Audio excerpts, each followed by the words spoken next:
The motherfucking world is a ghetto full of magazines, full clips, and heavy metal when the smoke settles. I'm just looking for a big yellow. It's 6 inch the little Dr. Dre. Hey everyone. How you doing?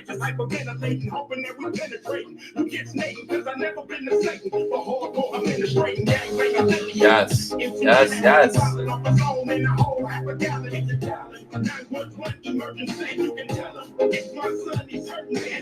Yeah, it's good to be here with you guys this evening. It is. No, it's really good. Welcome to Comic Artist Pro Secrets. I'm Ethan Van Sciver, 26-year veteran of the comic book industry, world's most charming, elegant, eloquent, and yet humble man. Great big Star Wars fan, trusted member of the media, and that is why I'm so excited to be here with you tonight. I couldn't wait for the High Council. I couldn't wait. The High Council is coming. It's tonight. It's going to be on Jeremy's Geeks and Gamers channel. That's a big deal. We love going on there. Love going on Jeremy's Geeks and Gamers channel. But we've actually got some pretty big news that I thought I'd break tonight, this evening beforehand. Hello, everyone. Alec Heidel said, Alec Heidel. Wow, there's a JFK reference there. Loving the Fantastic Four rock back there. Thank you. Yeah, good stuff. I love old Fantastic Four. I love the Jack Kirby Stan Lee Fantastic Four run. It's awesome. It's fantastic. Andino Palacio says it's Mr. 36 Waist. I had to talk to Andrea about that. I'm like, they think I'm joking about being a 36. I wear 36 jeans. And she says, you do. And I said, I know, but Cecil's quite right when he says, yeah, but you have a muffin top. Yeah. I mean, that is true. Listen, the weight that I carry is all in my stomach. It's not, look. Heart Funk 138's here. Thanks, Uncle E. Hail Caesar. Hello. Johnny Torch. J Sim. Hello, everyone. Why You Came says, break the news. I'm dying. Everyone's very excited about this. Andrew Dacombe says, Ethan is looking fat. Weirdbot says, yes. Mary Mayhem says, hi, Uncle Ethan. Hi, right back to you. And why not? Let's just do it. Let's talk about what's going on right now. Let's break the news. Lucasfilm named Star Wars The Rise of Skywalker producer Michelle Rejwan as SVP live action development and production. This is a really big deal. What the fuck is this? What is this? Continue. This is a big deal. This means Kathleen Kennedy has officially taken her hands off of production of television and movies for Star Wars. This is huge. Kathleen Kennedy, no longer a creative entity at Lucasfilm. This woman is. Why? We got another woman. She doesn't look sinister. She actually looks young. I don't know. Let's look and see what her qualifications are. She doesn't look like a horse face weirdo. She doesn't look like she's. Well, I mean, look. I don't know much about this woman yet. Let's find out if she's. The Force's female and all that stuff. I'm ready to give her the benefit of a doubt. But you know what? Honestly, so many times it's out of the frying pan into the fire. Lucasfilm President Kathleen Kennedy has named Michelle Rejwan as Senior Vice President of Live Action Development and Production for Lucasfilm. I told you they were going to let her name her own replacement. I said this way back when. They were going to give her the dignity of doing that. And it looks like that's what is going on here. She is going to kind of take her job when she leaves in 3, well, it's going to be 2 years at this point. Kathleen Kennedy probably most likely being allowed to finish out the remaining work on Star Wars Episode 9. There is no movie project scheduled between the end of Star Wars Episode 9 and Kathleen Kennedy's the end of her contract. So you're looking at her replacement right here. This is pretty amazing. And we will see. We'll see what we're getting a lot of thumbs down in the chat. Look at this. Yeah, something reptilian about this one. She definitely has Julia Roberts' mouth. A different face, but the same problem. And Austin Woods says, ugh, what a joke. Is this chick a fan? Now, I don't know. I'm not sure, but let's find out what her qualifications are. All right. Rejwan is producer of the upcoming Star Wars Rise of the Skywalker, and was co-producer on 2015 Star Wars Force Awakens, co-producer on Bad Robot Picks. Okay, so she's coming in with J.J. Abrams.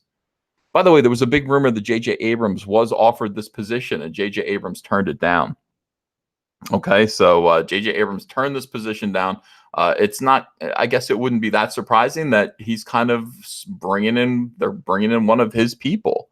Prawn says funny. She doesn't look Drew-ish. Splendopia says Cyborg USA coming soon on Indiegogo. That's good. Thank you very much. Super chats are rolling in. Thank you guys. Appreciate that. Let me see here. Boo, she is an evil smile. I heard oh, okay. All right. She's from the JJ camp. Yeah, that's exactly right. I think that's the whole thing here. Is that a ma'am? I believe it is a ma'am. Yeah, this is ma'am. Okay, it's ma'am to you guys. I know Amit Devecchia says David Filoni should have been named president of Lucasfilm. Well, we said that. We gave him I think they probably offered it to him and he said no thanks, et cetera, et cetera. They've been desperately trying to replace Kathleen Kennedy for like a year. All right, so Rejwan will oversee a new slate. Oh, she did Star Trek Into Darkness, associate producer on his 2011 movie Super 8, which was kind of a fun movie. Rejwan will oversee a new slate of feature films and episodic series for Lucasfilm and Disney Plus, and continue to produce with Kennedy as Star Wars franchise is built out. Working with Michelle over the last 7 years as a producer on both of this is Kathleen Kennedy's voice. Working with Michelle. Does she talk like that? What do you think she, I don't know if that's an appropriate voice for Kathleen Kennedy. It just kind of makes me think when I see her. I can't do a horse. Working with Michelle over the last 7 years as a producer on both The Force Awakens and now Rise of Skywalker, I've seen firsthand her skills collaborating with writers and directors. I've been incredibly impressed with her creative skills and her ability to manage the complexity surrounding these massive projects, says Kennedy. I know the importance of building a team that you trust and have fun working with. It is paramount to our success. There's an exciting momentum building around the future of the franchise.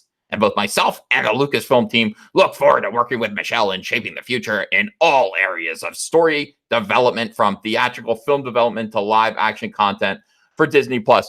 Pablo Hidalgo skipped over again.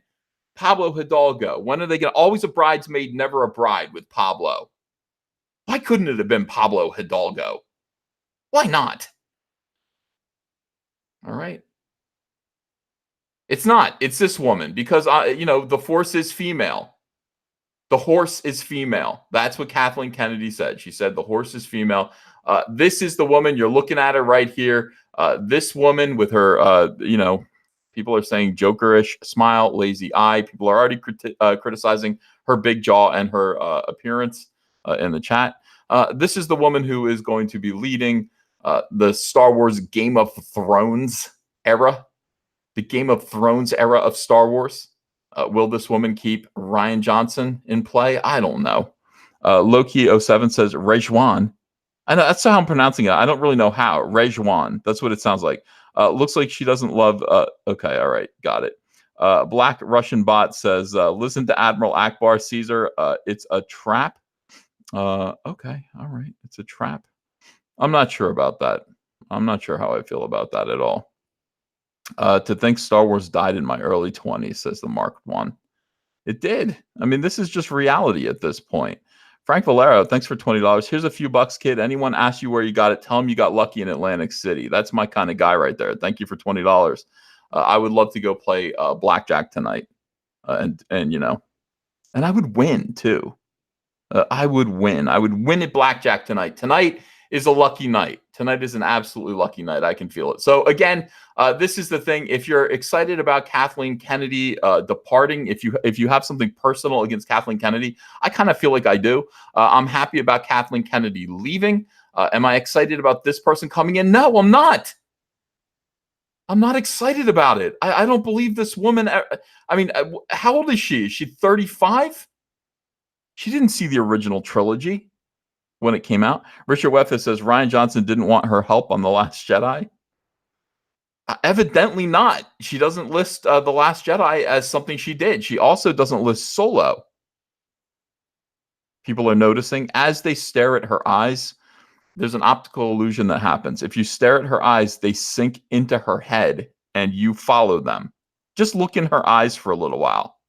Look at her eyes and watch her eyes get smaller as this is an optical illusion that will happen to you. Look into her eyes. Don't let go of that gaze and just fall into her head. Her eyes shrink and drag you into her head like that movie Get Out.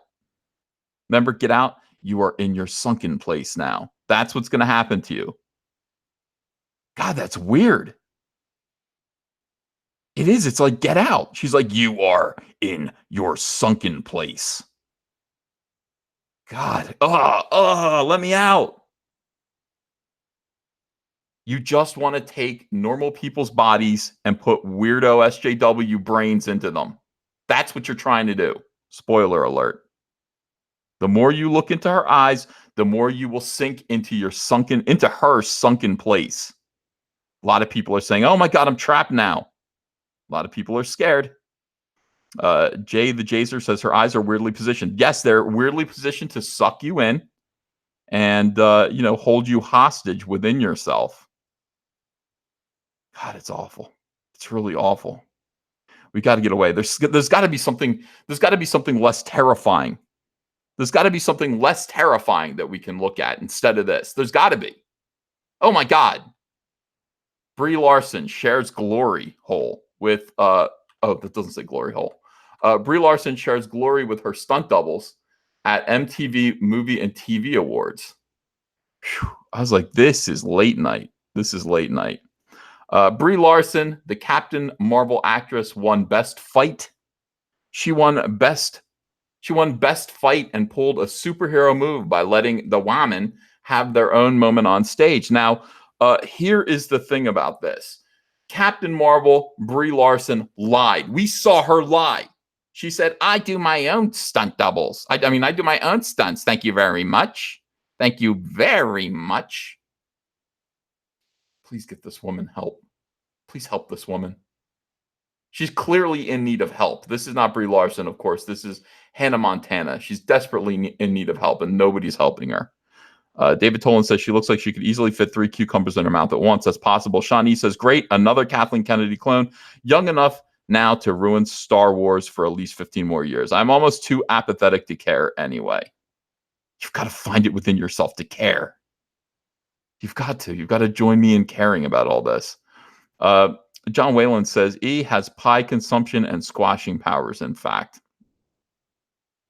yeah, I wish I had a pie right now. I don't have a pie. Boom. Brie Larson shared the spotlight with some of Hollywood's overlooked action heroes on Monday's broadcast of the MTV Movie and TV Awards. In accepting her award for Best Fight, the Captain Marvel star took the stage with her stunt doubles, Renee Moneymaker and Joanna Bennett. Moneymaker. Larson thanked MTV and the fans for the honor and shifted the attention to her colleagues. I wanted to take this moment to really say thank you to the 2 women who are standing here beside me. She said, these are the women that trained me and we're also the stunt doubles for Captain Marvel. You fucking lied. You lied. You said you did it yourself, just like Tom Cruise. You said that would make you the first Brie Larson. Thank you very much. That's what you said. Alec Heidel says, support Cyberfrog. Alec Heidel, what a great name, by the way. One of Lee Harvey Oswald's alter egos. Support Cyberfrog, patiently waiting on my copy, and being 36 in this day of destruction of our beloved franchise is so gut-wrenching. But There has to be a reckoning. Just keep spreading the news. Thank you. Thank you for $10. That's nice of you. And don't worry, we're going to get through this together. You guys think that you have to go through this alone, but you don't. I'm here. I'm here with you. I'm here with you guys. Don't worry about it. Okay. K. Brady says, I heard MTV is very influential and hip with the kids. Well, it thought it was. At one point it was.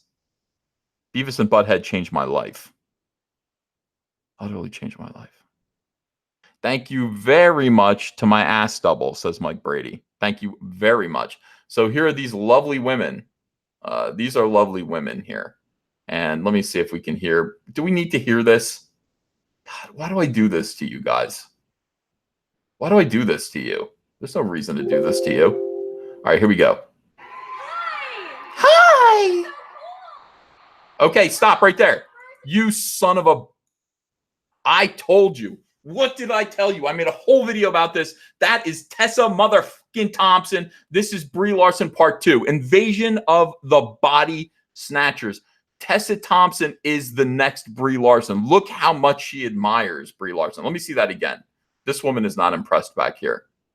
These people are all drinking heavily. This person's like, well, I mean, you know, my nose is on crooked, but, you know, I'll tolerate this woman dressed as a butt. Look at that.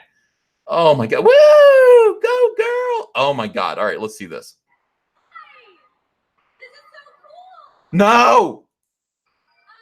No, it's happening all around us. It's happening all around us. Tessa Thompson, of course, star of Men in Black International, which is one of the biggest bombs of the summer. For some reason, Tessa Thompson thought that she could be Will Smith. You cannot be Will Smith. You cannot be Will Smith. You are not the equivalent of Will Smith. And I will tell you also that Thor, Chris Hemsworth, is not Tommy Lee Jones. And I thought he was, but he isn't. The two of you together do not equal. You have zero charisma.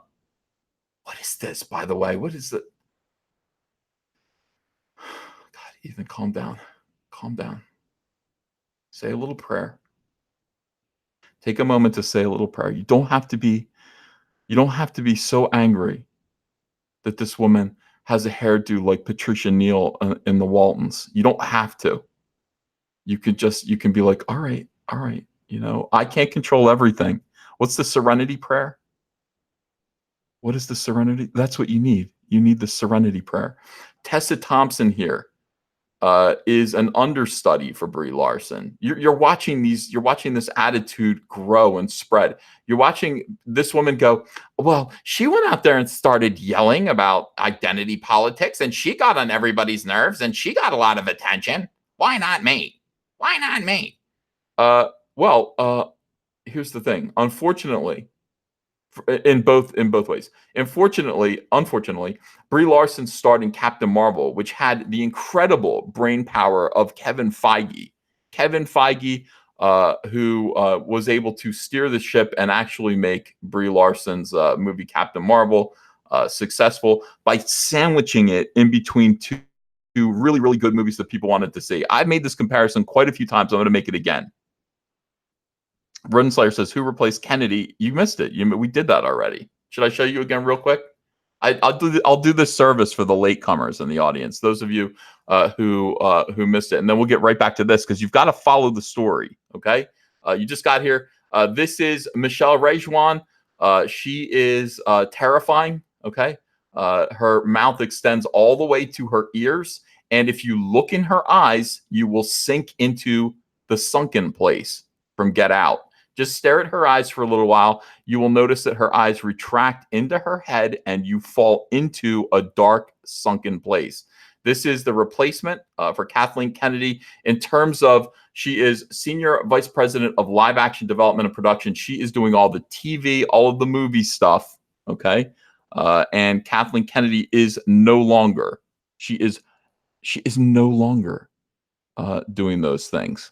It is pretty impressive. This is big news, and this is how they're going to do that. A lot of people just want Kathleen Kennedy to just step down, but Kathleen Kennedy is stepping away from the actual production of the Star Wars movies.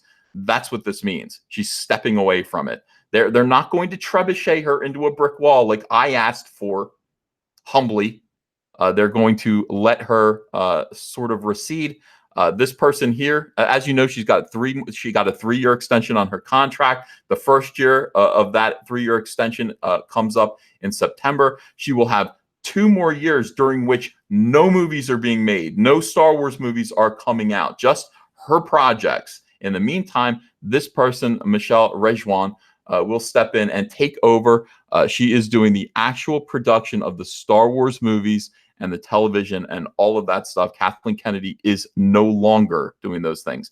I expect that Kathleen Kennedy will not renew after her 3 years is up, and this person will be promoted. I told you way back when, I was just off about the timing, but I told you way back when they were going to let Kathleen Kennedy appoint her successor. And all of these rumors turned out to be true, except Lucasfilm threw us a little monkey wrench in the way that they extended her career, extended her term as president another 3 years to at least just finish off the projects that she was already working on. But as we know from what Bob Iger said, there will not be another Star Wars movie until, what did he say, 2021 or 2022? I think he said 2022. So you've got 2022 is the first part of the new trilogy. That's it. Kathleen Kennedy will not be working on that. This person with the enormous head, the enormous skull, and the tiny little eyes is taking over for Kathleen Kennedy. Joe Marone says, don't know, though. Looks like more of the same. Well, it could be more of the same, but more intensely awful. We'll see. We'll see how it we'll see how it goes, and we'll see how it goes together. Okay. So anyway, back to this horribleness. Tessa Thompson is the new Brie Larson, or at least she wants to be. She wants to be. Like, Tessa Thompson is like, what would she be? I mean, if I'm trying to think. Tessa Thompson, no, that's not it. I'm trying to think of something really successful. Like, if Brie Larson were the Beatles of irritation, like Tessa Thompson might be kind of like a garage band that, you know, really, really likes the Beatles and wants to be the Beatles, but will never be the Beatles. Will never be the Beatles, you know, of irritation. She'll be irritating. Don't get me wrong. Garage bands can be annoying, but they're not going to get all of the, you know, attention. Okay, all of the clout and attention of the Beatles of annoying bitches, Brie Larson. It's not going to happen. This is just Tessa Thompson's fantasy at this point, and you can watch her. This just freaks me out. Look at the little head bob here. Look at the. Hold on. It's like little head bob. She's like, I'm digging it. I'm digging Brie Larson's scene. She's got it. All right, let me see that again. That is pure admiration and love. Look at these beautiful women on either side of her.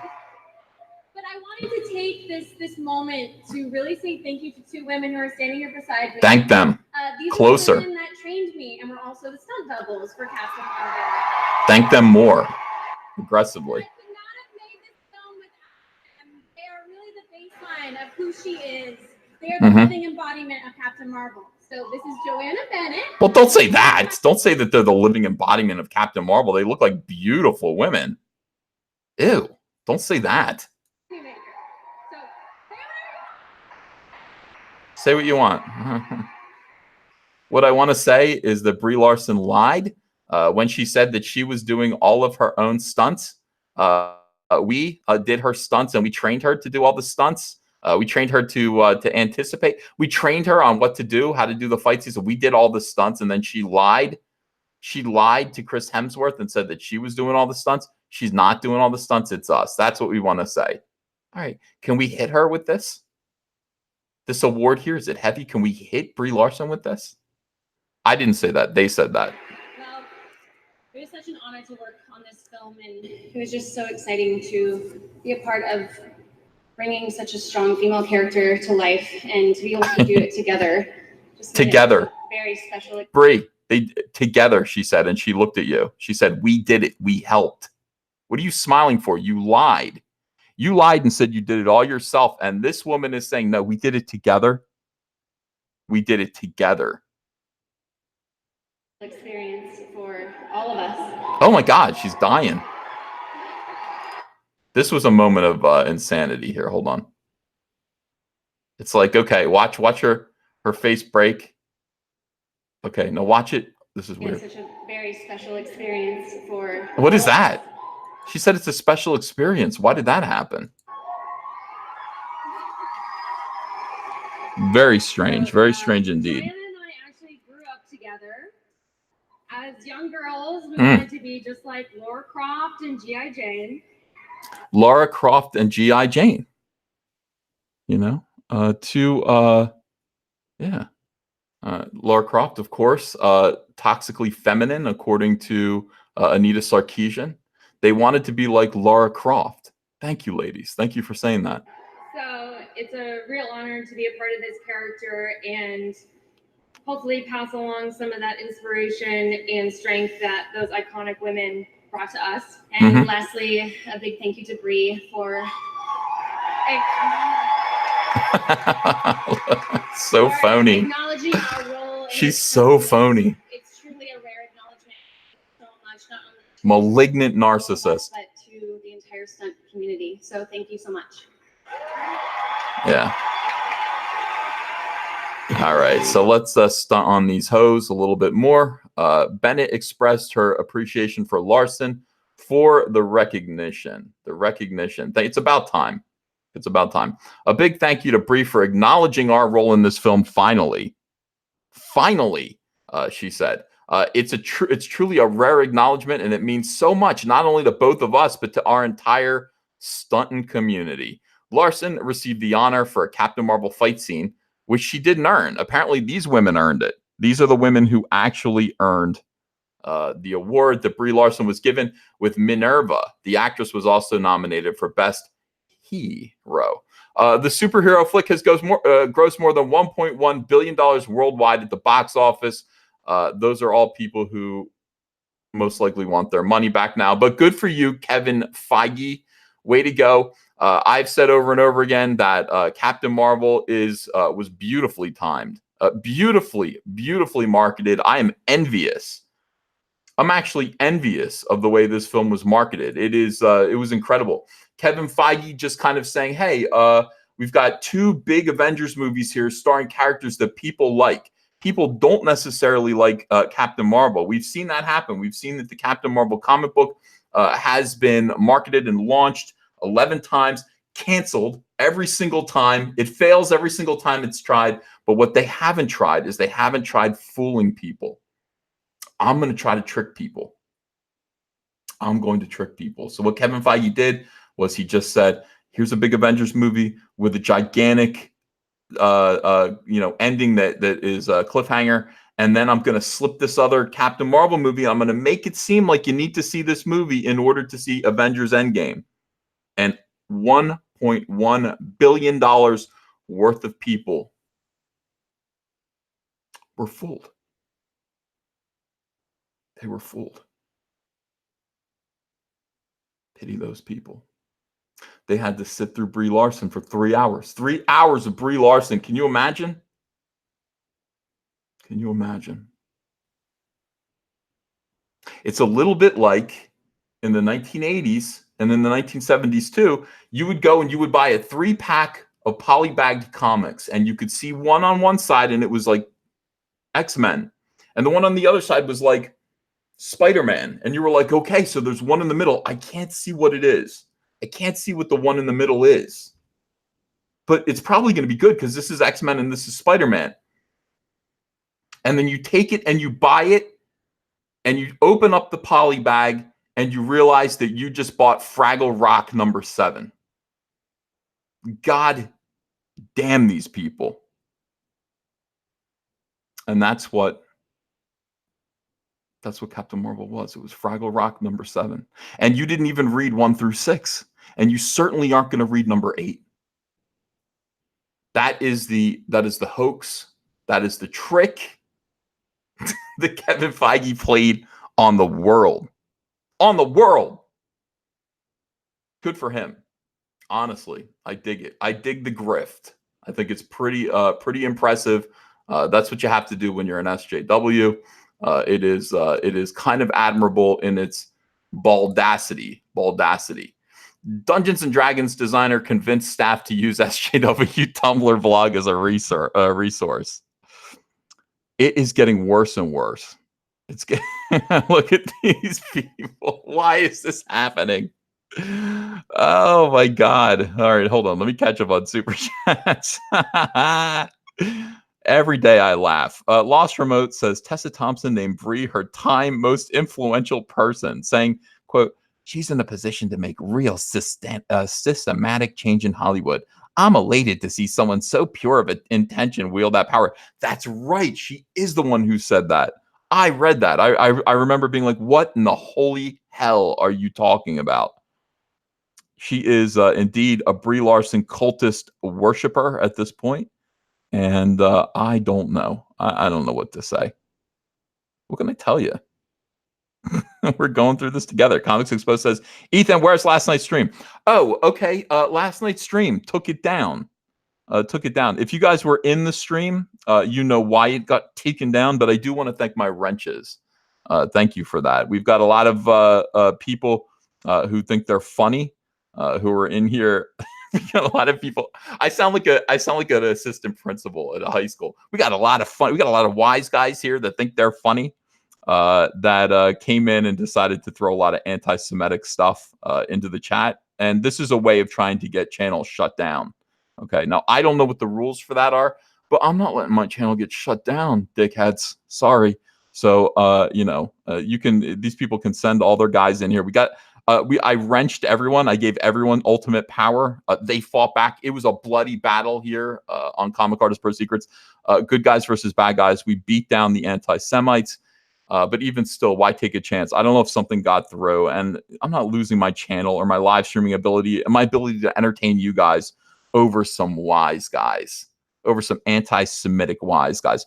Jason Mathis, thanks for 99 cents. Appreciate that donation. I hope you guys understand that. It sucked. It was a good stream, but I had to get rid of it. Jason Mathis also says, wait till they start calling it Shiro. Dude, that is happening. All right, it's already happening. Stickman says Robert Downey Jr. wants Ironheart to join the MCU. Thumbs down. Riri Williams is going to be on, it is going to happen. Cecil says, thanks for $2. How are those 36-inch jeans treating you, Slim? They're fine, Cecil. I'm wearing them now. It's, I know that, Cecil, here's the thing. Half of you guys that call me fat all day long, I know you're way fatter than me. I've seen most of you. All you people who constantly obsess over how fat I am, I know that you're fatter than me. Michael, thanks for $1. T and Crumpet says, you got raided. They did it to Mike, too. Yeah, I know. They did it to Antonio. They were sending, I don't know how they did it, but they got porn shown on his stream. And, Rezakai says, Ethan, you can post the stream without the chat showing, right? Right? Yeah, but they also gave me a coded super chat that I read, and I think I said something. I don't even know what I said, but somebody said you accidentally read a chat. Sometimes I'll read a chat that's nonsense, and it's one of those things that it's like I think I said something anti-Semitic on accident by reading a super chat. I don't want to take any chances, I just don't want to. It's not worth it. Paulie O, thanks for 99 cents. Proof. Why are people? Oh, you want to see my pants? I'm not going to show you my pants. I'm sorry. I have an ounce of dignity left. Mark C, thanks for $10. Hollywood lives in a bubble and uses what's trending on Twitter as the voice of the people. SJWs have learned to stack the deck with hashtags everywhere. This is why Twitter is a dumpster fire. Yeah. Some people are saying Thor Jones is like, I'm incredibly fit. I believe you. But you guys are saying size 36 is fit. You're like, that's not fat. Wow. I mean, thank you. I thought it was fat. Evan Von Schreiber says, button that shirt, you weirdo.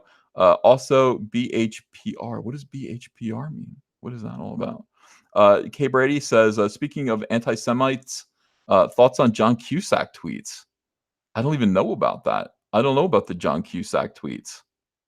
Wow, we're getting a lot of super chats here. Sorry, guys. Steven, thank you, guys. I'm going to read them all. Steven Laukennen, thanks for 99 cents. Insider Hype says, I can see my world on fire, and I laugh. The world is on fire. Michael says, Ethan wears Jenko jeans. I never did, but I should. Bob Johnson says, your head is 36 inches. Oh, it's awful. Something else is 36 inches. My nose. AJ Rhino, thanks for $1.99. You inspired me to illustrate my own comic. Thank you. No, thank you. That's great. That is really fantastic. All right, so Dungeons and Dragons designer convinced staff to use SJW Tumblr blog as a research. This is One Angry Gamer. This guy's site is pretty funny. Look at it. Here's the thing, guys. We don't talk about what's happening to Dungeons and Dragons. I just mention it now and then. I used to play Dungeons and Dragons all the time in the 1980s when I was a kid. When I was a kid, I used to play D&D every single day. I had an elf fighter magic user named Casimir. And I loved it. Absolutely loved it. Casimir, the elf fighter magic user. I don't play it anymore, but this is, I don't think I miss it. I don't think I can go back. I don't think it's a place that you can go back to. These people are now in charge of Dungeons and Dragons. Dungeons and Dragons game designer Kate Welch shared a tweet recently explaining that she had convinced all of the other game designers at Wizards of the Coast working on Dungeons and Dragons to read through a racist Tumblr blog themed solely around race and ethnicity and people's experiences where they cannot shape their lives around anything other than skin color. According to Welch, this was somehow a useful resource for writing ethnically diverse characters. The tweet went out June 14th, 2019. Welch links to a Tumblr blog, titled Writing with Color, which is a collection of blog posts from different people who basically share their experiences and how their life is themed around their racial identity. Sounds familiar, Hitler? Sounds familiar. Using bizarre language from the regressive left's lexicon. Jason Mathis, thanks for $4.99. Cyberpunk new game based off old RPG predicted the future based off of identity politics, among other things that all seem to be happening now. Yes, I saw that, but I didn't feel educated enough to actually do a video about it because I don't know the game. But I did see that and I read it and went, damn. Jay Slim says, wrench me EVS. I'll hit the SJW trolls with it. Frog. Yeah, guys, Wrench is in here. Pay attention for the weirdos who might want to raid. I guess they were doing all their raiding yesterday. They got Antonio. They actually got Antonio, and he cannot stream right now. They didn't get me though. I don't think they got me, but they got me. Apparently they did it to Mike too. It's terrible. Who is John Galt? We're all John Galt. We are all of us, John Galt. That's what Comicsgate's all about. Kate Welch says, I got all the designers at Wizards D&D office hooked on this incredible blog about writing racially and ethnically diverse characters. Such a resource. It's Tumblr, you idiot. It's Tumblr. What do you mean it's a great resource? It's fucking Tumblr. It's just an SJW cesspit. What are you talking about?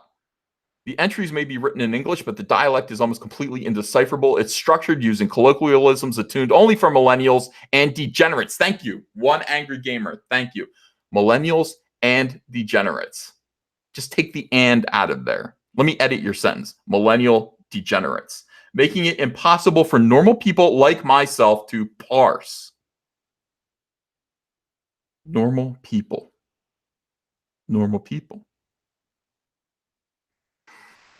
For example, in one of the entries, a half Japanese, half Polish lesbian. I love how you can find out stuff about people. See, I have to picture that now. Half Japanese, half Polish lesbian. It sounds like the beginning of a joke. I'm all ears. Explains how she dresses like a man, writing, I dress like a dude going to an informal job interview. My mom and dad have dressed like a dude going to an informal job interview.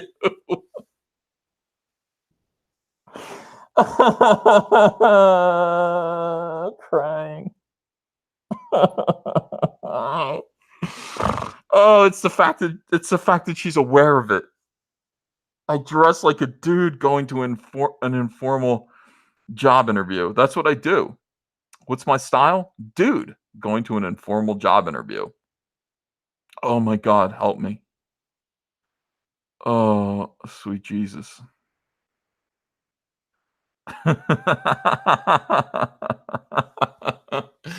My mom and dad have expressed a lot of wishes for me to present more feminine. I used to get bullied for not presenting feminine. I guess presenting is a new word, like it's how you dress. These people put a lot of energy into how they dress. Many people have pointed out that I do not. Many people are like, Ethan, button your shirt.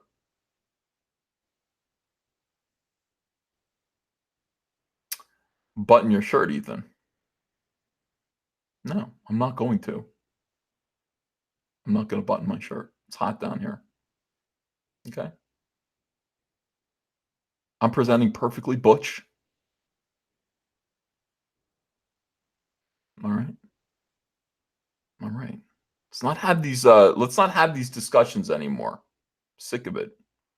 I don't need to justify myself to any of yous. None of yous. I don't need to tell you anything. Button my shirt. I can dress like Barry Manilow in 1983 if I want to. All of you can zip it. Zip it. What is present more feminine? What does this mean? Why not just say dress like a boy or dress like a girl? Why, like normal human beings? Why do millennials use this otherworldly language as if they're aliens trying to integrate? Why? Why? Anyway, the entire Tumblr blog has tons of stories like the one above, where they basically pick apart the minutia about what most normal people think is infinitesimal in fiction, and then turn it into something with which to place blame on another race or culture for oppression or misrepresentation or cultural appropriation. This is what SJWs do. It's all that SJWs do. I don't know why they don't find themselves tiresome. I certainly find them tiresome. How can you not find yourself tiresome when you're an SJW doing stuff like this all the time? Don't you know how you sound to people? Just stop it. Stop doing it. Bastards. It's got to be something I can do to convince them to knock it off.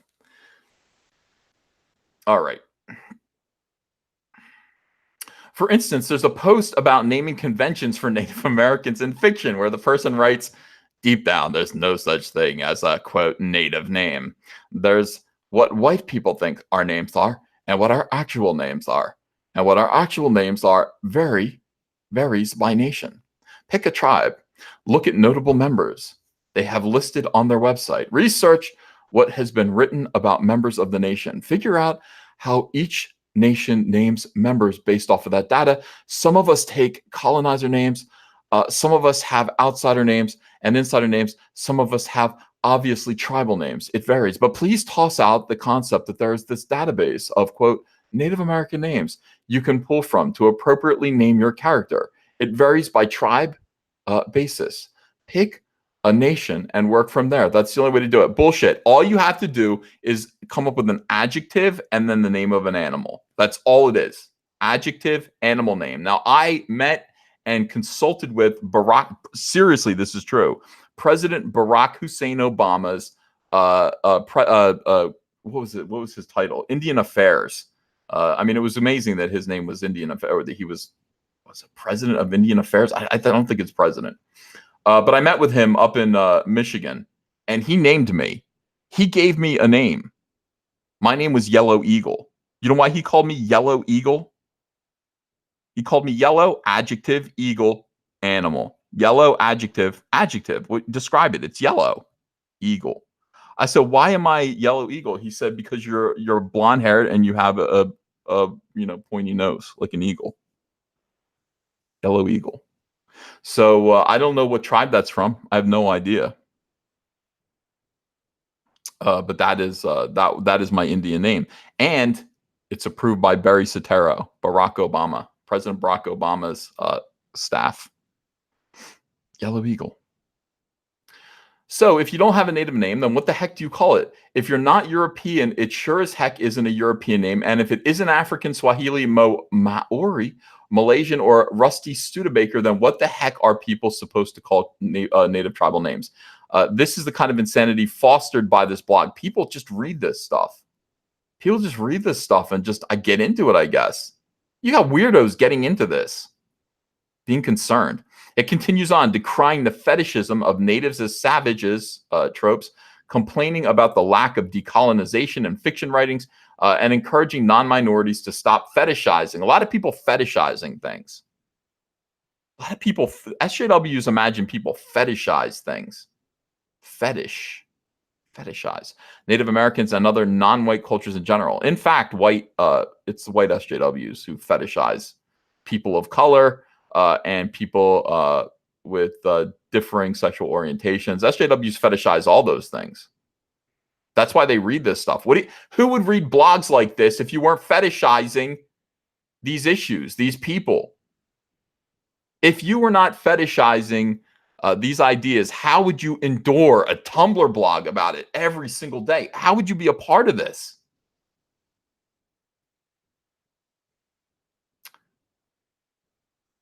Joe forbid that non-natives take a mesmeric interest in cultures not their own. But it gets worse. This is for Dungeons and Dragons, by the way, in case you forgot. In case you forgot. KCC says, Ace of Spades headquarters just put you front and center for your Shaft vid. Hell yeah, I love Ace of Spades. Love that guy. He sends me emails now and then we stay in touch. Thank you, Ace.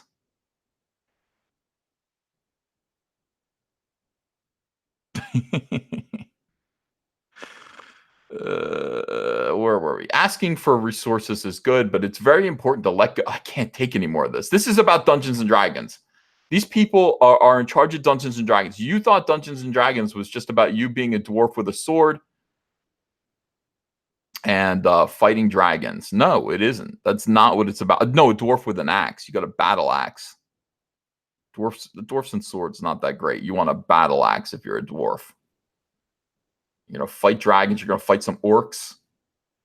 You're going to fight a shambling mound. Do you know what a shambling mound is? It's basically like Swamp Thing. No, Man Thing. It's like Man Thing. You know? You're a beardy dwarf. You're a fat, beardy dwarf struggling with a man thing. Sounds like Tim Doyle. Asking for resources is good, but it's very important to let go of the concept of sole authorship with the stories that you want to write. Okay? If you're too focused on your own exploration of a culture, your own compiling of probably cherry-picking legends, your own interpretations based on our lore, likely filtered through a culturally Christian lens, stop looking through your Christian lens. Stop it. If you focus too much on you, you've created a situation where our religious concepts are being shared around without our nations being attached to them, which is the definition of cultural appropriation. You've put your own ego in front of letting us have authorship. These are all terrible things. Terrible. The blog has way too many of these authoritarian aphorisms about writing fiction. When people listen to this shit, this is what's ruining the comic book industry. It's right here. This is what's happening. All of this, all of these rules, all of these attitudes, all of these weirdo people who are trying to shame other people about the cultures and all this stuff that doesn't goddamn matter. It doesn't matter one single bit.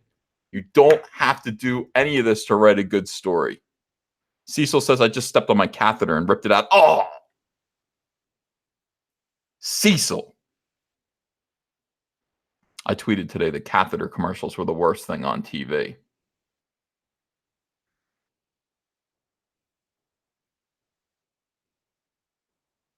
Yeah.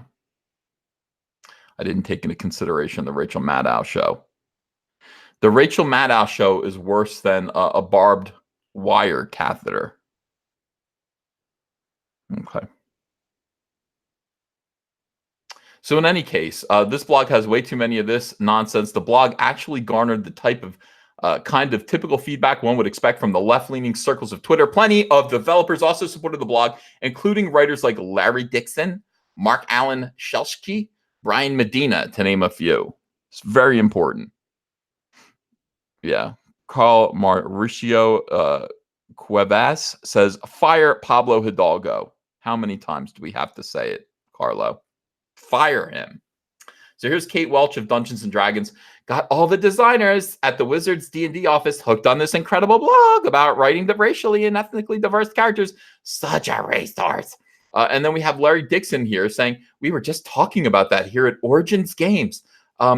This person and I were chatting with several designers about ensuring enough diversity in upcoming projects. It's enchanting what wonders these voices bring. We love it. Oh my God, this is awesome. Thanks for sharing it. Can you imagine playing Dungeons and Dragons with a person who looks like this? There is no possible way this person plays Dungeons and Dragons. This is all a scheme for SJWs, particularly feminists, to get in there and basically ruin all of the stuff that you nerdy boys love. You nerdy boys. And here's the thing about it. Here's why they do it. Because people like this know that people who look like Chuck Wendig are going to listen.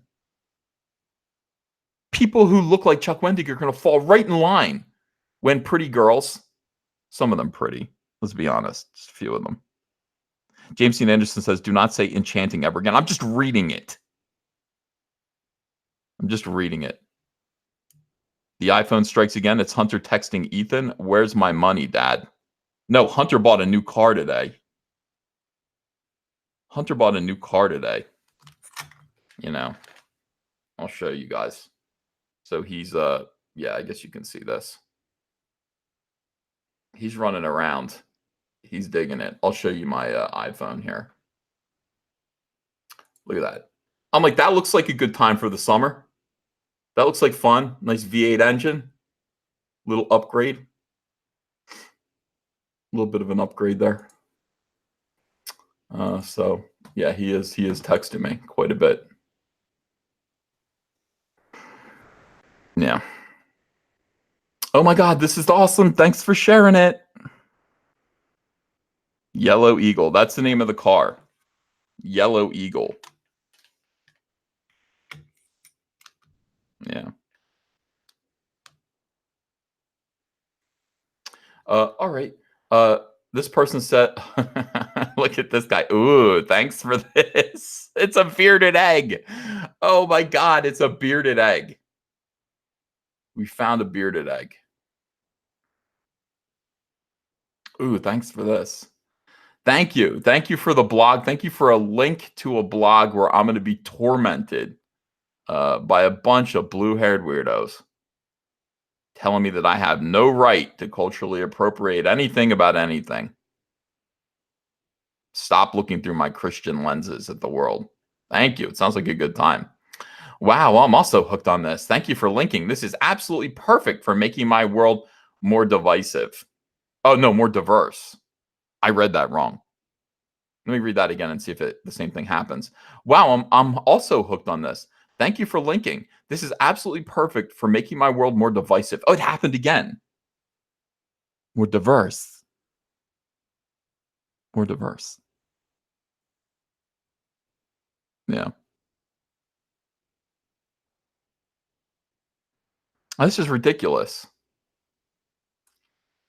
I told you guys, you know, some people who are in this audience don't understand. Some people in this audience do not understand. And they haven't seen a lot of movies. And I told everyone, I gave everyone a homework assignment. You know, I gave everyone a homework assignment. And I said, there's one movie that you really need to see. And if you see this movie, you will understand. You'll understand exactly what SJWs are all about. This will bring it all to light. Now you're going to get a look at my, these are my iTunes movies here. Invasion of the Body Snatchers, 1956. Let's go through these movies and see how many of them are embarrassing. Glass Bottom Boat, the Doris Day, the late Doris Day. Gotta love Doris Day. Godfather 1, 2, and 3. Your boy Zach, his favorite one is Godfather Part 3. That's how you know he's lying about everything. You can't, I mean, he's joking. When he talks about, when he does movie reviews, he's doing it on purpose. He's lying. Gold Diggers of 1935, great movie. I think it was on sale. I love all those, you know, Busby Berkeley movies. That guy was a genius. Gone with the Wind, of course. Green Room, a movie about a cult. Guys and Dolls, Sinatra. Hail Caesar. Hail Caesar. Hail Caesar. The Hollow, I don't think I ever watched The Hollow. I never got around to that. Hateful Eight, I don't know why I bought that. The movie sucks. A documentary about Ed Wood called The Haunted Edward D. Wood Jr. Great documentary. I've seen it 1,000 times. It's nice to put on and listen to. I love Ed Wood. Hell on High Water, great movie. Helter Skelter, of course. Hostel, I bought it because somebody said I needed to see it. I still have not watched it. Indiana Jones, of course. Inglourious Bastards, yes, I claim them. Intolerable Cruelty, funny movie. The Invitation, I don't recall. It, not bad. It Follows, really good. The Jerk, of course. Jerky Boys, the movie. Jerky Boys, the movie.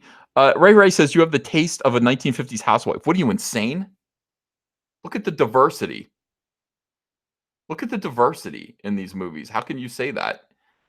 JFK, of course. Justice League Teen Titans. I don't know why I bought that. I am not going to watch it. King Kong, Kiss Before Dying. Brian Wilson movie. I don't know. Bunch of other stuff here. Mean Girls, because Zach always talks about it. I still haven't watched it. I don't know what it is. Zach always references SJWs as Mean Girls. I don't know.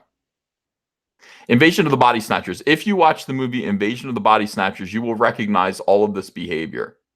Culturally, you will recognize this behavior. You will understand exactly what's going on here. In Invasion of the Body Snatchers, all of the people who have been replaced, these replicants, are all congratulating each other because they too have been replaced and they no longer have any feelings. They no longer feel love. They no longer feel worry. They're all the same. They're all the same. Chris Collins says it's women being catty. All right, well, I'll watch it at some point. You know, just so I'll be able to. Apparently, it's exactly what the SJWs are. So I got to watch it. So I'll get it. So they all act like this. When you read this and you see like this woman saying something, and all of these people who have penises and testicles, and they're saying, "Ooh, thanks for this," and this guy here who's saying, "Wow, I'm hooked on this. I love being scolded by leftist weirdos. I can't get enough of it. Thank you for linking. Thank you for the whipping. Thank you for the beating. Thank you for the shaming." I really, really like it. This is absolutely perfect for making my world more diverse. They all look like this too. Like, this guy is a cleaned up version of this guy. They're exactly the same. They got a bald potato head. You got glasses because for some reason people aren't getting contact lenses anymore, or LASIK surgery. And I'm thinking about getting LASIK surgery. Thinking about it. You know. And then you've got beards. You've got scraggly beards. Potato head, glasses, beard. All the same. They're all like this. Glad I don't look like that. I'm glad I don't look like that. Almost all of them seem to miss out on the obvious point of fantasy worlds like Dungeons & Dragons being built around the players' fantasies and their own creative experiences to help tie into a world that belongs as much to the designers as it does to the players. Trying to strip away that creative energy and tie it into social justice-oriented archetypes is nothing short of creative sacrilege. Wow, that's overstating it, one angry gamer. It's just shit. I wouldn't say creative sacrilege. I would just say shit. Pronounce it just like that. Shit. Moreover, this turned into a criticism of games that include diversity, where the thread points out that it's no longer enough to simply have these characters represented in the game. They also have to represent the heritage of the culture from which they hail. Oh my God. When you see these 3 hearts in a row, you're in trouble. I've seen these 3 hearts in a row, colorful hearts in a row. And I'm like, oh boy. And then you see like them on both sides of the name and you're like, ah. You see, just 3 of them is like, oh, and then you see them on both sides. You're like, oh, no. I've seen it both ways. I don't enjoy it. I'm not a fan. I'm not a fan of this. Okay. God damn it. Yeah, it's something that's always bothered me about the diversity in games. It's not enough for PC NPC to look a certain way. If nothing else about their character speaks to the heritage, then the look is just an accessory. We can all do a little better, more of the time. That's something I've been trying to be conscious of in my own campaigns. So it's nice to have some sort of guide on how to describe these things in a positive and helpful way. Social justice warrior dungeon masters. Oh my God. No. Ugh. Social justice warrior dungeon masters. Your DM. Your DM is an NPC. Ah! Sorry for yelling. God damn it. God damn it. No.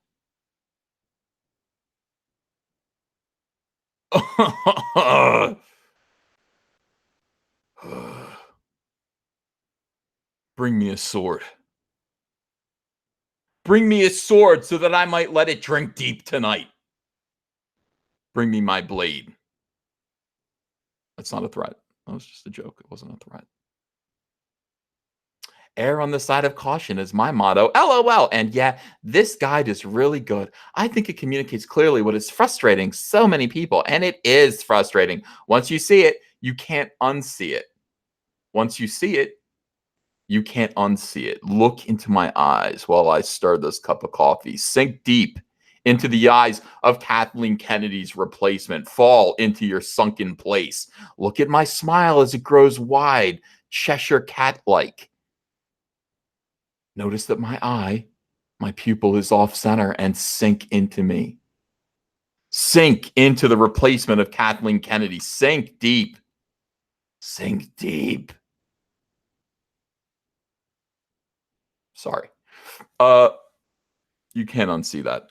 Keith Wilson, thanks for $10. SJWs adopt existing IPs because they are incapable of coming up with original content. So they take the stuff we love and subvert it to their own ideology. Well, they can create stuff, Keith. You're right about that. But the problem is that it never succeeds. It never actually succeeds. Okay? So they have to actually get themselves into places where other people who are not crazy have built something that has succeeded, and then they use that. Imagine somebody building an enormous platform, tall, high up in the sky, with an enormous microphone for a megaphone. Somebody worked hard to build that, and people gather around because they want to hear and look at and witness the person who built that platform and that microphone. And then SJWs just come along, climb up on that platform, take a gigantic crap on it, and then begin to do whatever they want to do on the platform that was built by other people. That's essentially what happens here. They are incapable. If you said, build your own platform, they would say, well, we try, but nobody comes around. People are used to coming to this platform to watch people talk. So we're going to go to this one. We're going to subvert their expectations.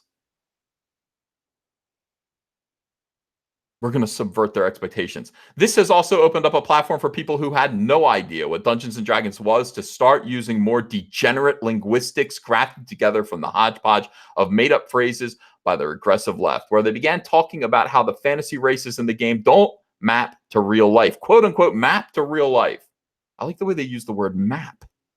So it sounds kind of like Dungeons & Dragons-esque. You know, map to real life. Whatever that's supposed to mean. It's garbage. Doesn't mean anything. It sounds funny. Like when SJWs all say things that they feel it's like a hip kind of lingo that makes them seem smart, clever. You know, it's like it's SJW speak.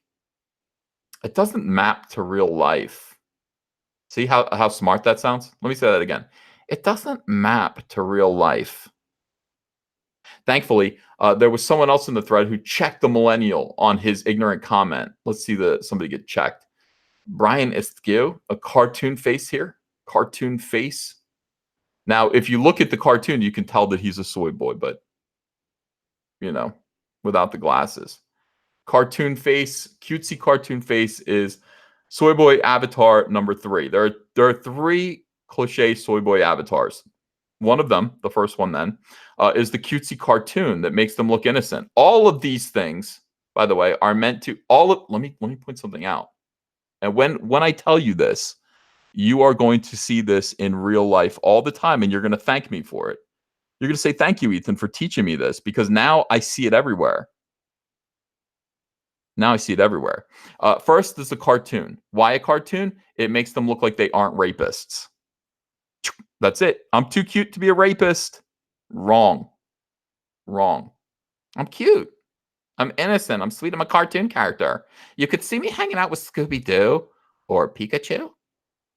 Wrong. And I'm not saying this guy's a rapist. How would I know? I'm just saying all soy boys are, you should look at them twice. The police should, or the FBI.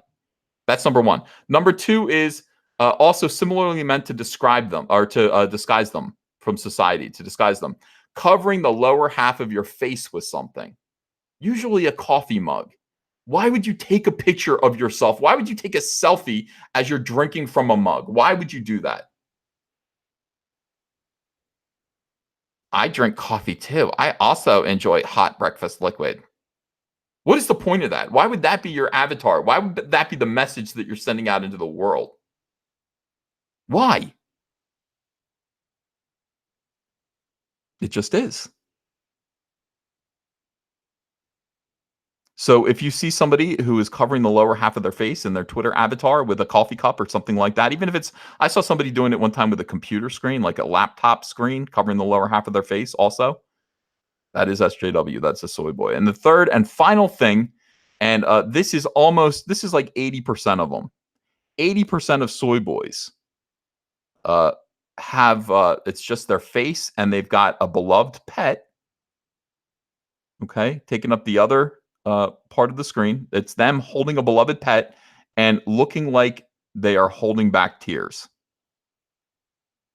That is the third thing. Now, if you see an avatar with a gentleman who is beardy, probably, maybe a bearded egg, maybe a Will Wheaton, maybe a caveman librarian. There are various types of soy boys.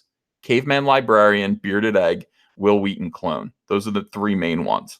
And if you see them and they're holding up a bird, or they're holding a bunny, or they're holding a kitty or a puppy up to the camera, and they're looking like they're about to cry, all of this is meant to suggest that they're innocent and couldn't possibly be a rapist.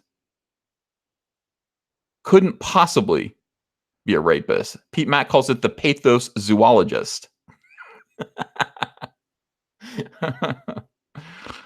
That's good. Yeah. All right. Just educating you guys.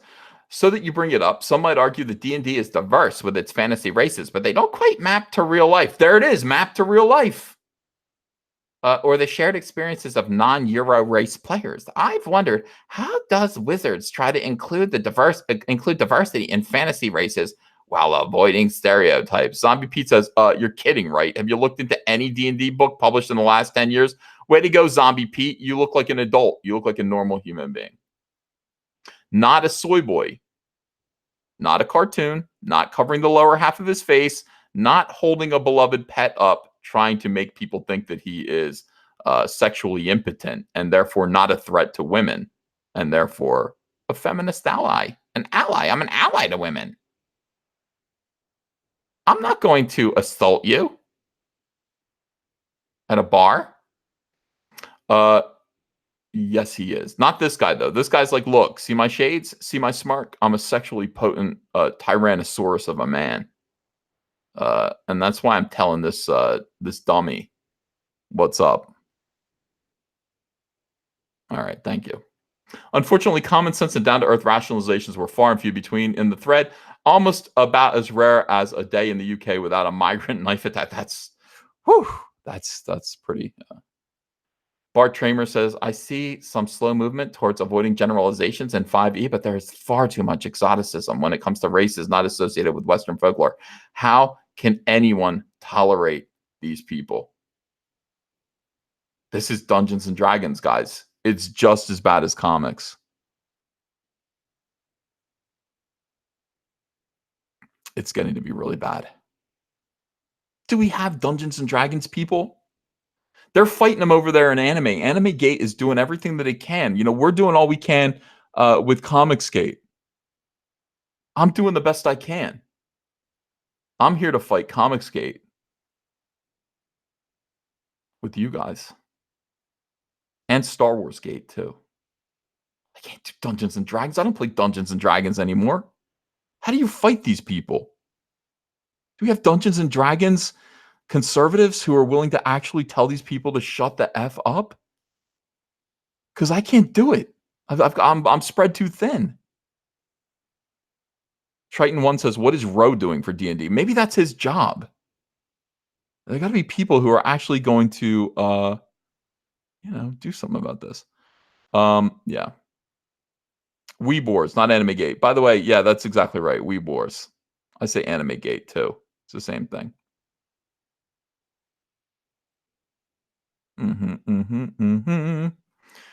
Spread too thin. That's right.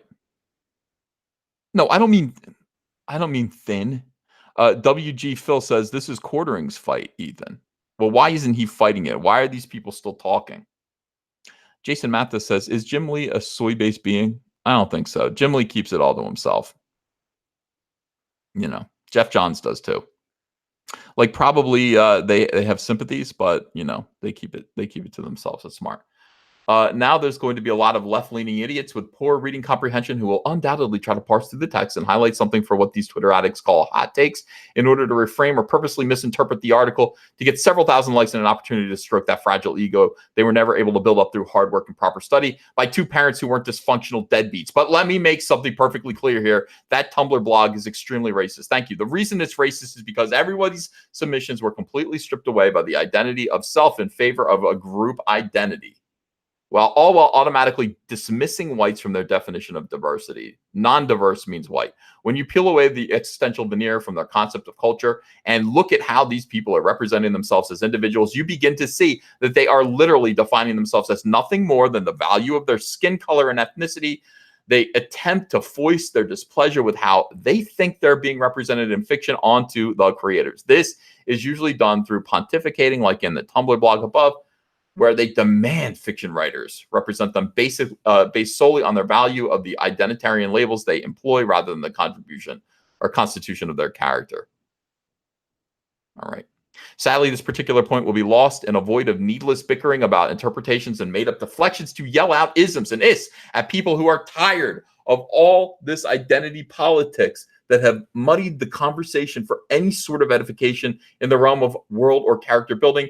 And here's a nice video from the great Micah Curtis. If you gotta subscribe to Micah. I like this guy a lot.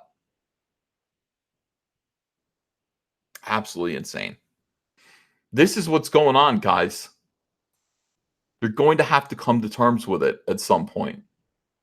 This is what's going on, man. It's just SJWs everywhere destroying everything.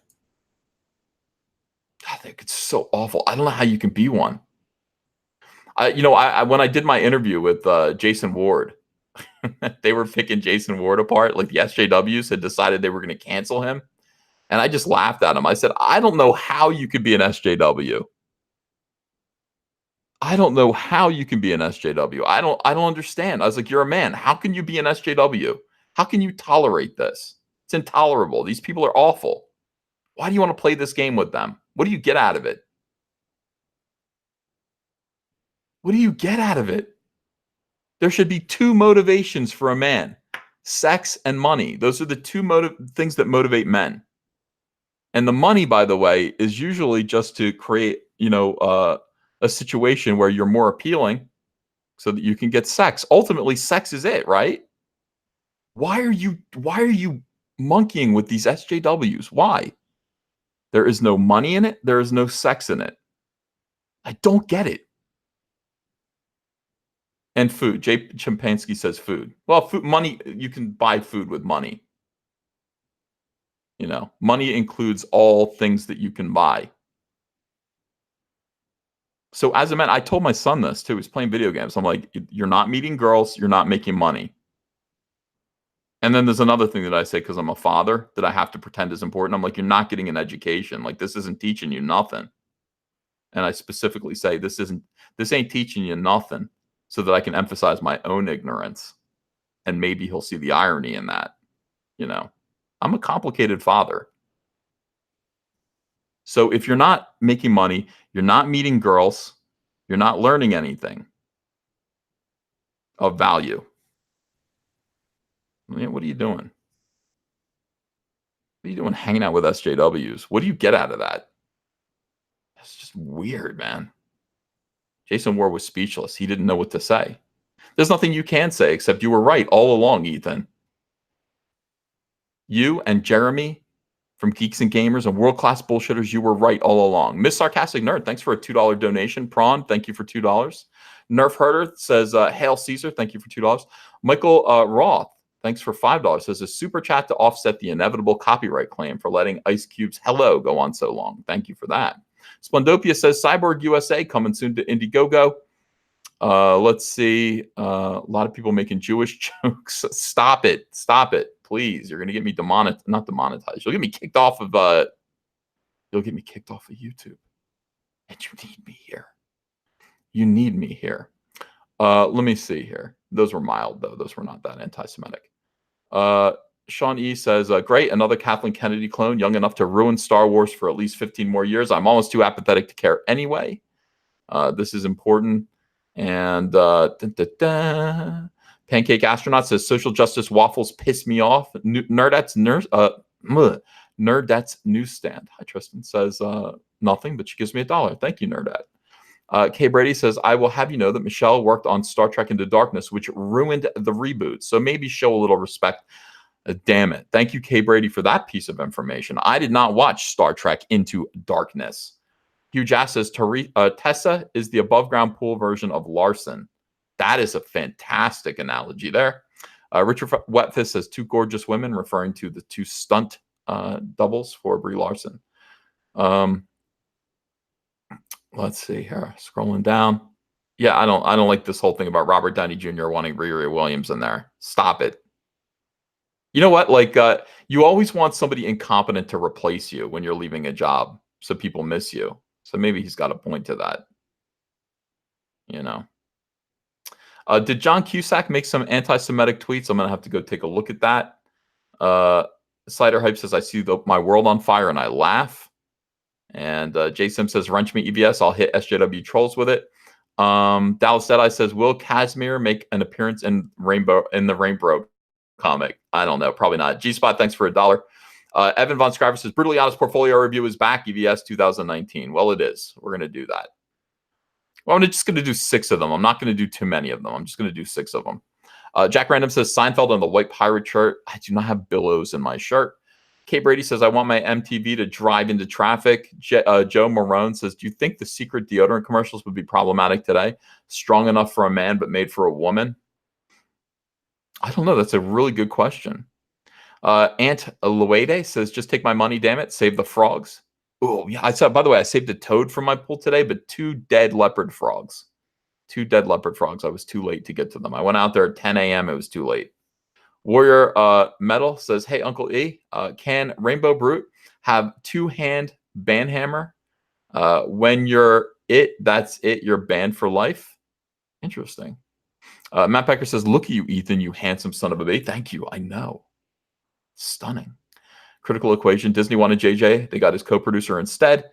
Richard Webfist says, Mike's Indian name is Dances with Not Wife. Itchy Cinco says, rule number 1, never apologize to an SJW. Never. Rule number 2, never become an SJW. Rule number 3, never break rule number 1 and 2. Yellow Eagle sounds like a cool superhero name. No, it doesn't. Sounds stupid. Glenn Compton says, Man Thing is superior to Swamp Thing, and Steve Gerber is a superior writer to Alan Moore. Heath Lawrence says, hey, Ethan, homework assignment, Star Wars postcards. Oh, yeah. Rezakai says, EVS D&D is published by Wizards of the Coast, who also make Magic the Gathering. See the quartering all over the ideology rotting inside of D&D. Okay. That's the problem right there. Hold the line says, come on, GM, bring back the Firebird Ford Mach 1. Trent M says, LASIK is amazing, will change your life. Yeah, I think I'm going to get it, honestly. I'm thinking about it. Hateful Eight is a ripoff of Key Largo, says Michael Dwayne. Hewitt Gack says, so Brie won an award for the work of other women. That is correct. Keith Wilson says, SJWs. Oh, I read that one. Jake Foley says, be honest, do you really have any hope left for Star Wars at this point? Or are you just watching the burning car wreck with the rest of us? I don't have hope for it, really. I think individual things are going to be good. Star Wars Episode 9, I'm looking forward to because I can't even. I'm looking at SJW. I'm like, I just can't even, I just can't even. But The Mandalorian looks good. Rise Again Comics says they always fake being docile and kind because there's so much evil to cover up. If you like badass comics, support Monster MD on Indiegogo. And Pimpmaster Broda says the quartering is busy watching me on Twitter. Pimpmaster Broda is quite a Twitter phenomenon. I have to admit, he passed me in Twitter followers, which isn't saying much. I don't have that many Twitter followers, but it's still pretty impressive. Jason Mathis says, hey, Ethan, do you own any firearms? I just bought a sweet Chris Vector yesterday, Alpine White. It's badass. What is your favorite, if you have any? A Desert Eagle, open carry. Chappie says, I miss Comicsgate Live for stream. Ever go back? We'll see. Cider Hype says, I can fix Riri. And Massive Imperfection says, what do you think about Black Panther versus Captain America? I don't know. Sounds like fun, I guess. Sounds like a good movie. Sounds like a good idea. And it sounds like something they should probably be doing, but I think Captain America is probably gone. I think Captain America is probably gone. Yeah.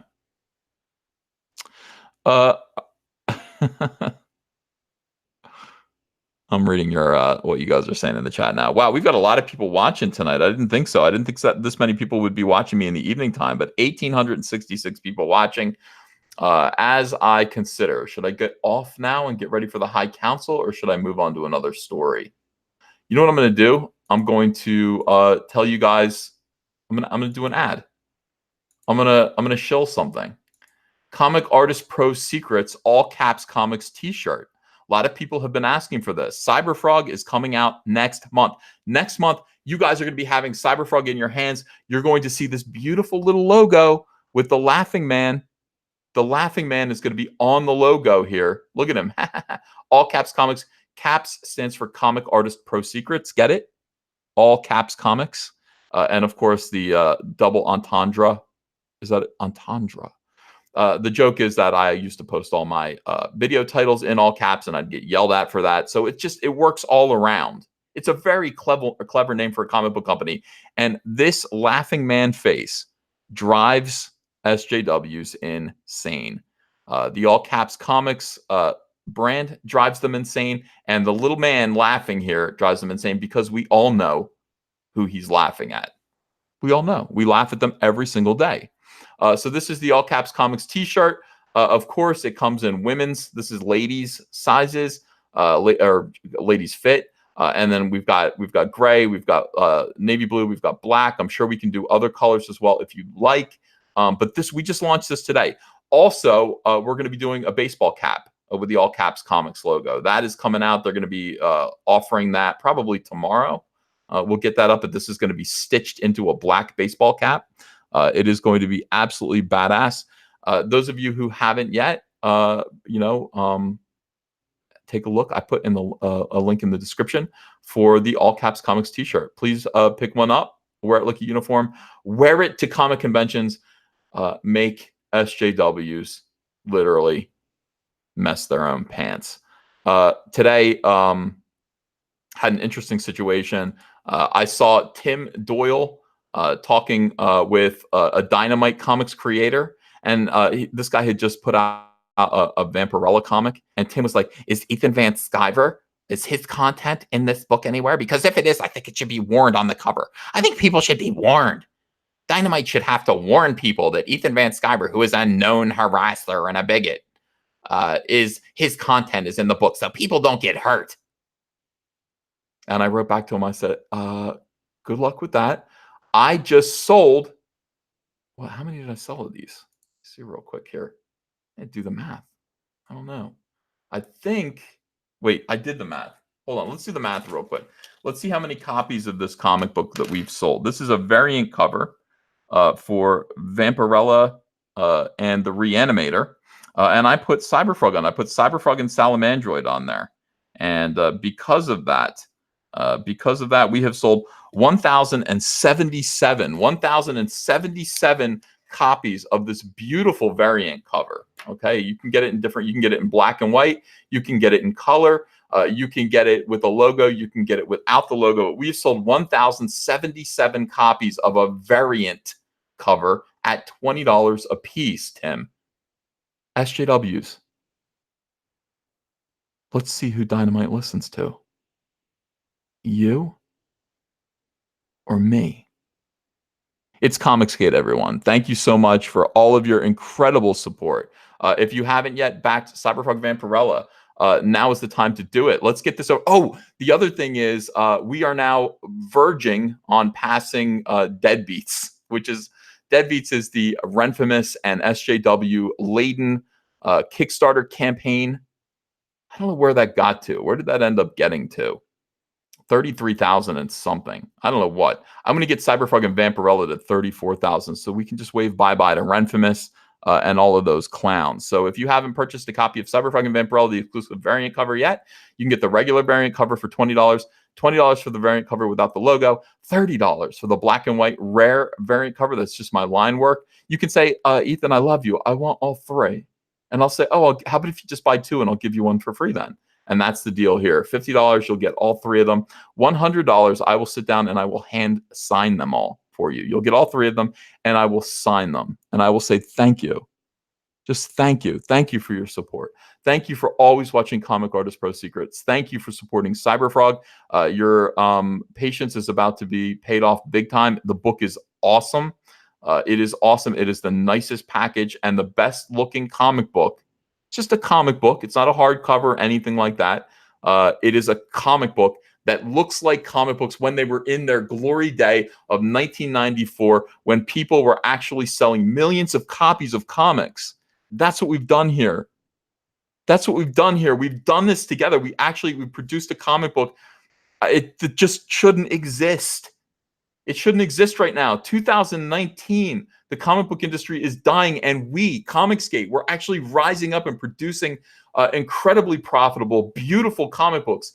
And I'm doing it because of you. And people say, do more comics. No, I don't want to. I just want to do my best work. I'm not just going to excrete comic book pages out there and just produce garbage comics. I'm not going to sit there and go, I did 1,500 pages of comics in a year.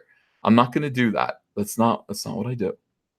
I tell really, really good stories, beautiful artwork, comics that are going to continue. The Cyberfrog story is going to continue. I mean, I've got it all mapped out now to some length. Beautiful, well drawn, wonderful stories starring characters that are likable, that are not disgusting degenerates, who have heart and soul, and who are facing a huge dramatic threat, a big crisis, a big scary story that you can still probably read to your kids if your kids are 12 and older or something like that. So this is the Cyberpunk Vampirella exclusive variant cover. If you can support this, the link is in the description. I would love to get this thing past 34,000 so that we can wave goodbye to Deadbeats and get this thing moving. We've got 2 weeks left on this. And then also Cyberfrog Blood Honey, of course. This is it. This is going to close down for good in about 3 weeks, I think. 3 weeks, and it's goodbye to Cyberfrog Blood Honey. I think it's been up long enough at this point. $216,516 for this, the Cyberfrog Blood Honey team-up cover, which I think, in my opinion, is my favorite. It's my favorite of the covers that are going to be available. We have 2 chromiums for early backers, the Cyberfrog chromium and the Salamandroid chromium covers. If you want one of those, you're going to have to wait to get one secondhand. Those are no longer available. This is the one that's available. It's got a spine on it. It is not chromium. It is the Cyberfrog Blood Honey team-up cover, and you still have a chance to get it. You will get it. It will come autographed, and you will definitely not want to miss out on this awesome story. Look at Salamandroid beating the hell out of Rumblebee and the Pollinate. God, I'm so happy with this book. The lettering looks dynamite too. So you've got one last chance. Link is in the description. Make sure that you guys back and support. People are asking me all the time. They're saying, how much longer is Cyberfrog Blood Honey going to be available? I'm here to tell you about 3 weeks now. About 3 weeks. I'm going to overprint it by a certain number just to cover everybody who comes in late, and I'm overprinting it by a significant amount because this third variant cover, it's not going to be as limited as the chromiums. So I'm overprinting it, and I will have enough. I promise you. I promise you, we're not going to run into a situation where I don't have enough copies of this book to fulfill all of the backers. That is not going to happen. I will have enough copies. So make sure to get yours now. There's the variant cover. There's the team up variant plus the 1998 ash can, which gives you a little bit more information about the story, about what happened that led to basically the extinction of mankind. You'll also get to meet a Cyberfrog villain that gets mentioned in Cyberfrog Blood Honey, but you don't see him. Cyberfrog just goes, yeah, I was just dealing with this guy. Well, you're actually going to get to see what the villain looks like in the 1998 ash can. And the bulk team up variant, wow, we've sold out. Bulk team up variant, you'll get 10 copies for $200, which is a nice $50 off the regular price. So you can get 10 copies of this. Make sure that your friends have them.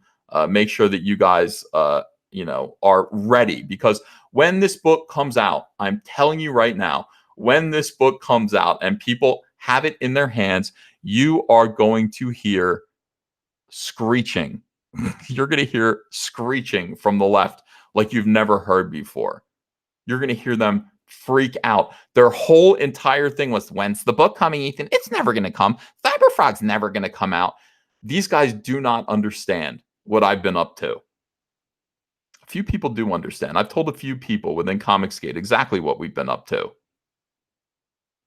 I want it all. You guys have to understand. It is not just about doing a single crowdfunded comic book. It is about creating a brand. It is about taking Comicsgate, taking the ideals of Comicsgate and marching them right back into the mainstream and demanding that people behave themselves and comport themselves in a way that will lead to better business practices within the comic book industry. This is what Comicsgate is all about.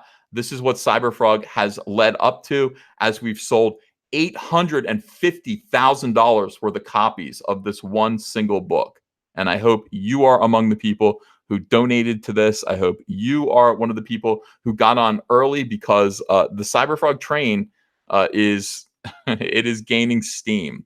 Right now, by the way, at the same time as this is going on, all of the Comicsgate artists, all of them.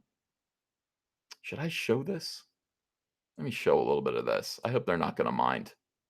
All of the comic book artists, Comicsgate artists, are working right now on a series of sketch cards. We're going to do a card set.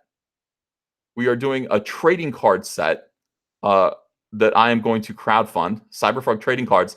And these are going to be, they're going to look like the trading card sets from the 90s, but they're way better than that, because every single trading card pack that you buy, if you buy a pack of cards, you are going to get 2 pieces of original art. 2 pieces of original art. Let me see here. By Comicsgate artists. Oh, there's so much, dude. They're showing me all this stuff right now. All right, let me see. Should I show one or should I show a series of them?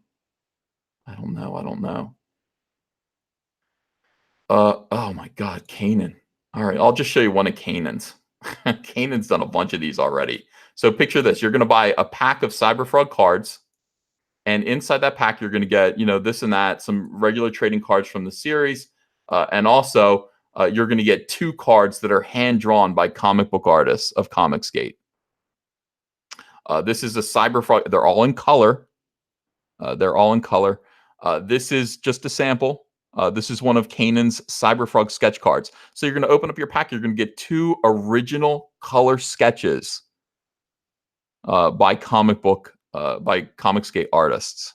All right, here's Kanan. Everyone's involved. Malin is involved too. John Malin is involved. Everyone is doing them. We're going to have thousands of these cards made. Everyone's working overtime for these. I'm doing 200 of them myself. It's a possibility that you're going to get some Cyberfrog sketch cards by me. Those are going to be way more rare because I'm only doing 200, but we're going to have thousands of these. And this is huge. This is a Cyberfrog trading card set. I am going to crowdfund this you know what? The second people start getting their Cyberfrog comics, I'm going to put up the crowdfund, the Indiegogo. So you're going to be able to get in on the trading card set. You can buy 1 pack of cards. You can buy a whole case of the cards. They're going to be a little bit more expensive because you're getting 2 original pieces of art. 2 original pieces of art. No holographic ones. Yeah, but that's a great idea. The other thing that's going to come with every pack of cards. God, should I show this? This is just one thing, by the way. I've got Cyberfrog merchandise like you're not going to believe. I've got Cyberfrog merch that's going to blow you away. Look at these little Cyberfrog logos on the cards. With every pack of cards, instead of a stick of gum, you're going to get a 50-cent piece, a gold 50-cent piece that's been altered and turned into a Cyberfrog coin. There are 6 to choose from. There's 6 to choose from. Cyberfrog coins. Gold coins. I think there are a bunch of, there's a Salamandroid, there's a Heather Swain, there are like 3 different Cyberfrog ones. This is going to be huge. So I say this as a way to say that, say this other thing. Support Cyberfrog now. Get ready. Next month is going to be a lot of fun as we start to see the fulfillment of the single biggest crowdfunded comic book of all time, and the thing that has made SJWs absolutely weep. Cyberfrog Blood Honey. They're waiting for this book. They know it's going to be good. The fun thing about it is going to be watching them get it and try to pretend it's not good because it is good. It's going to be so fun. It's going to be so much fun. Cyberfrog Vampirella, again, we've sold a bunch of these. Let's see if we can flip this to 33. Boom. Oh, wow. $33,290. We're now like, $710 away from passing, 34,000, which will put us way ahead of the horrendous Deadbeats anthology comic by Social Justice Warriors. And how did I do it? I just did it with a single variant cover. It's not an anthology. It's just one single variant cover. Can you imagine that? Incredible. Absolutely incredible. This is the kind of thing that Comicsgate does, and everybody looks at it happening and they're just like, what the hell? Yeah, it's just simple. It's Comicsgate principles. We create exciting, good product that does not preach any, there's no conservative Republican stuff in this. There's no SJW filth in this. It's just a straightforward action adventure. We treat the cat. Look at me, the way I treat Vampirella. I'm not ashamed that this is her costume. This is what her costume looks like. She's badass. She's sexy. She's cool. She looks like she's ready to fight alongside Cyberfrog and Salamandroid. She looks like she could be on their team. This is what Comicsgate's all about. Just fun, man. Just rock and roll and fun. And these comics are special. They're just all special. Especially in this day and age with the garbage that's just filling comic book stores, putting comic book stores out of business. Putting them out of business. And we do the opposite of that. We actually create stuff that people want to buy. So I want to thank you all. Let's see. People are asking about the shirt. Just real quick, we'll go through that again. Here's the Comic Artist Pro Secrets All Caps Comics t-shirt. Brand new. We just put this out today. This is the logo that's on the front cover. All Caps Comics is my company. It is the company that's going to publish Cyberfrog. It is the company that is going to publish Rainbow Brute. It is the company that is going to publish Kanan White and my Fearsome, the first horror comic that we're doing. That's going to be my horror comic. Fearsome is going to be badass. All of this is going to be under the headline All Caps Comics, the trading cards, All Caps Comics, all the merch that we're doing. And I'll roll out this stuff a little bit at a time. On this same website, if you click Comic Artist Pro Secrets, you can see you could still get the Cyberfrog t-shirt here. Cyberfrog t-shirt is available, and it's available in all different colors: green, red, white, navy blue, dark green, women's sizes. It's all here. If you don't have a Cyberfrog t-shirt, obviously now is the time to get one of those as well. It's a big time. We're right on the verge now.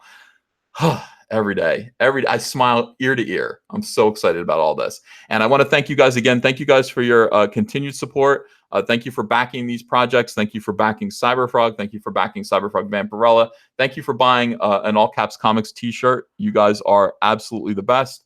And I'm going to see you in less than 30 minutes for the High Council show, which is on Jeremy's Geeks and Gamers channel. Go meet me over there. We're going to talk about Star Wars, and we're going to talk about all the pop culture nonsense that I didn't cover here of the week, and get yourself all caught up on stuff. Thank you. Thank you. Love you guys. I'm not that fat. Those of you who think I'm not that fat. I'm size 36, So I'll see you again on the High Council show, and I'll see you again tomorrow with more videos. Thanks, everyone. Good night.